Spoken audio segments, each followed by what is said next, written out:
नमस्ते प्रणाम। मेरे यूट्यूब चैनल पे आप लोग का स्वागत है। और देखिए हम दोनों लोग मिलके बहुत सुंदर सा नाच कहरवा गीत सुना रहे हैं।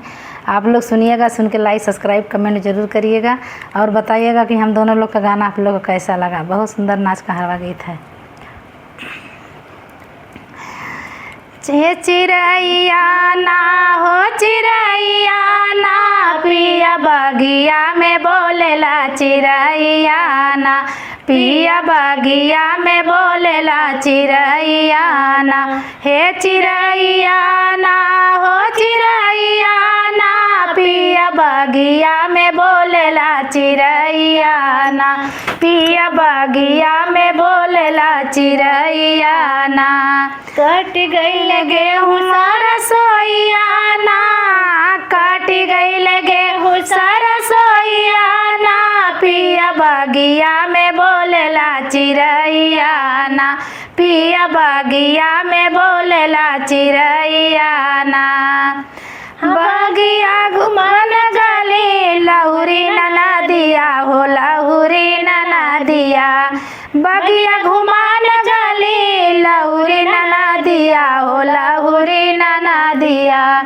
अरे मालिया से लाड़ी गए नजरिया ना, पिया बगिया में बोलेला चिरैया ना, पिया बगिया में बोलेला चिरैया ना।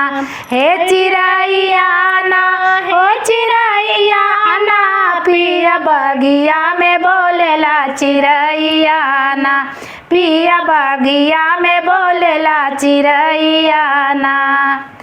पानिया भरन ननदी गईली कुआनमा हो गईली कुआनमा, पनिया भरन ननदी गईली कुआनमा हो गईली कुआनमा।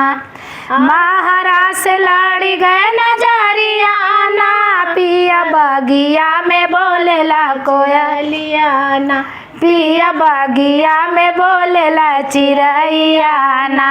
हे चिरैया ना हो चिरैया ना, पिया बगिया में बोलेला चिरैया ना, पिया बगिया में बोलेला चिरैया ना। घूम लगे सारा सोइया ना, काटी गई लगे हूँ सारा सोइया ना, पिया बगिया में बोलेला चिरैया ना, पिया बगिया में बोलेला चिरैया ना। अरे घूम के ना नदी हो गईली बजरिया हो गईली बजरिया, घूमन के ना नदी हो गईली बजरिया हो गईली बजरिया।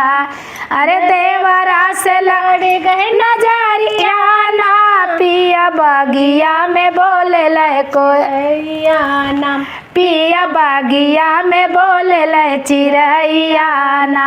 हे चिरैया ना हो चिरैया ना, पिया बगिया में बोलेला चिरैया ना, पिया बगिया में बोलेला चिरैया ना।